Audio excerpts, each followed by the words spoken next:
To watch previous videos and to get notification of new videos, don't forget to subscribe, share and like the channel. Welcome all, and today we are going to finish our next part of sexual reproduction in plants. But we are going to start with two questions. And before we go to questions, I will show you some images. So this is first image and this is the second image.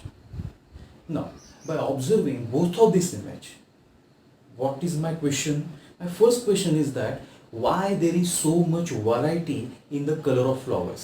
फुलांमध्ये एवढ्या वेगवेगळ्या प्रकारचे रंग का असतात? आता हा झाला रंगांबद्दलचा प्रश्न. मी तुम्हाला अजून एक झाड दाखवतोय. So look at this flower. This flower is called as corpse plant. Corpse या शब्दाचा अर्थ इंग्लिशमध्ये होतो मृतदेह किंवा कुठच्याही सजीवाचं मेलेलं शरीर. आता याला कॉर्प्स प्लांट म्हणण्यामागे कारण असं आहे की हे ज्यावेळी फुल उमलतं त्यावेळी त्याला सडलेल्या किंवा कुजलेल्या मांसाचा दर्प येतो. तसंच हे पण झाड तुमच्या ओळखीचं असेल. हा ज्याची आपण आवडीने भाजी खातो. काही जणांना आवडते, काही जणांना नाही आवडत. हे सुरणाचं फूल आहे. आणि ज्यावेळी सुरणाचं फूल फुलतं त्यावेळी याला सुद्धा असं एक उग्र दर्प येतो. मग आता प्रश्न असा आहे की या दोन फुलांना एवढा उग्र दर्प, ज्याला आपण काय म्हणू शकतो, स्मेल ऑफ रॉटन फ्लेश काय येतो, किंवा याच्या उलट अशी पण काही झाडं आहेत की ज्यांना अतिशय सुंदर असा गंध येतो, ज्याला आपण सुवास म्हणतो. आणि काही प्रसिद्ध उदाहरणार्थ गुलाब. आता पुन्हा एकदा माझे दोन प्रश्न काय आहेत. माझा पहिला प्रश्न असा आहे की फुलांमध्ये एवढ्या विविध प्रकारचे आणि आकर्षक रंग का असतात. आणि दुसरा प्रश्न असा आहे की फुलांमध्ये असेच विविध प्रकारचे गंध का असतात. मग कधी ते अतिशय चांगले असतात तर कधी ते अतिशय वाईट असतात. आता या दोन्ही प्रश्नाचं उत्तर, answer of both of this question is hidden in my previous video regarding structure of flower. If you haven't watched that video, I have given link of that video in description box. So go first watch that video, then start watching this video so that you will understand the remaining part of the topic easily. Now, still I will take a brief revision about that video. So at the end of that video, what we have learned that androecium, which is the male part of the flower, it produces pollen grain, and inside that pollen grain male gametes are present. On other hand, gynoecium, which is the female part of the flower, it has ovule, and this ovule produces female gamete. So this is the first step of sexual reproduction, gamete formation. Now tell me, what is the next step? Next step is fertilization. So in fertilization, male gamete will combine or fuse with female gamete to form zygote. Zygote will develop into embryo, and embryo will develop into that new plant or new individual.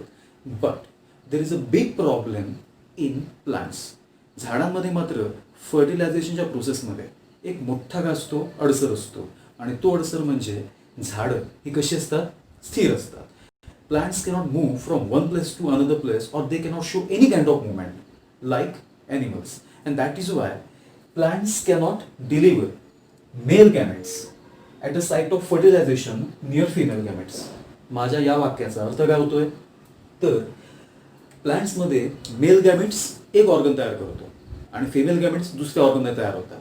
आता जिकडे mail gamete तयार होतात ती mail gamete तयार करणारा organ त्या female गॅमेटपर्यंत नेऊन पोहोचवू शकत नाही, कारण झाडं हालचाल करू शकत नाहीत. आणि त्यामुळे झाडांना, वनस्पतींना हे मेल गॅमेट फिमेल गॅमेटपर्यंत किंवा फिमेल रिप्रोडक्टिव्ह सिस्टीमपर्यंत घेऊन जाण्यासाठी कोणाची तरी मदत लागते. ठीक आहे. आणि ती मदत ते वेगवेगळ्या गोष्टीकडून किंवा वेगवेगळ्या प्राण्यांकडून किंवा आपल्या आजूबाजूच्या वातावरणीय घटकाकडून मिळवतात. आणि ही जी प्रोसेस आहे, कुठची process, the transfer of pollen grain from anther to stigma. Why anther? Because pollen grains are produced from anther and they have male gametes. From anther to stigma. Why stigma? Because stigma is a part of female system. Then this process is called as pollination. That means there are two basic steps of sexual reproduction: gamete formation and fertilization. But in plants, as they cannot show movement from one place to another place, there is one more step between gamete formation and fertilization, and that step is called as pollination. Now let us learn pollination in detail. So what is the definition of pollination? The process of transfer of pollen grains from anther to stigma of the flower is called as pollination. आता जसं की मी तुम्हाला सुरुवातीला सांगितलेलं आहे की वनस्पतींमध्ये एक मोठा प्रश्न असतो त्या हालचाल करत नसल्यामुळे की जे काय पोलन ग्रेन्स असणार ज्याच्यामध्ये मेल गॅमेट्स आहेत ते मेल गॅमेट फिमेल गॅमेटपर्यंत कशी पोचवायची. आणि हे काम वनस्पती स्वतः करू शकत नसल्यामुळे त्यांना दुसऱ्या कुणावर तरी अवलंबून राहावं लागतं की जे काय करतील हे पोलन ग्रेन अँथरकडून स्टिग्माकडे घेऊन जातील, ज्याला आपण पॉलिनेशन म्हणतो. आणि जे कुठचे घटक ही ट्रान्सफरची प्रोसेस करतात किंवा पॉलिनेशनची प्रोसेस पूर्ण करतात त्यांना म्हणायचं pollinating agents. These pollinating agents, they are again two different types. If these pollinating agents are non-living factors, abiotic factors, then those are called as abiotic agents. And examples are wind and water.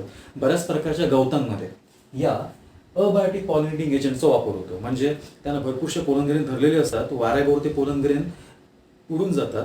आणि आता अर्थात गवत प्रचंड मोठ्या संख्येनं असतं, म्हणजे गवताची झाडं जास्त असतात बरोबर, पूर्णच्या पूर्ण सरफेस जमिनीचं मी बघितलं असेल की गवताने व्यापलेला असतो. त्यामुळे वाऱ्याने उडणारे पोलन ग्रेन कुठच्या ना कुठच्या स्टिग्मावर पडतात आणि त्यांच्यामध्ये फर्टिलायझेशनची प्रोसेस पूर्ण होते.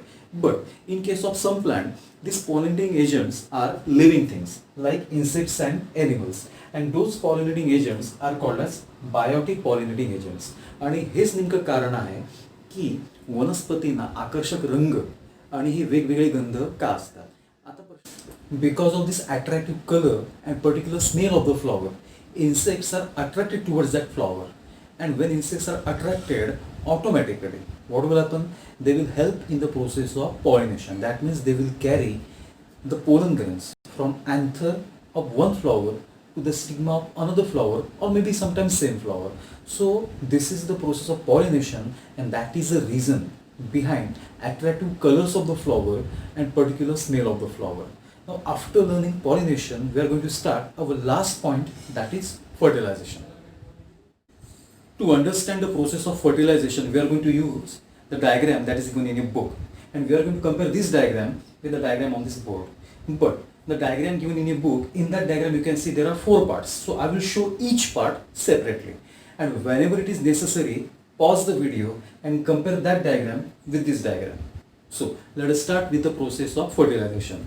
So take a look at the first diagram. In that first diagram you can see pollen grain has landed on the surface of stigma by the process of pollination, and to keep that pollen grain stuck on the surface, that stigma becomes sticky. तो pollen grain तिकडे चिकटून राहावा, निघून जाऊ नये यासाठी त्या स्टिग्माचा surface हा थोडासा चिकट होतो. Now second, in second diagram you can see from that pollen grain a yellowish colour tube is coming out.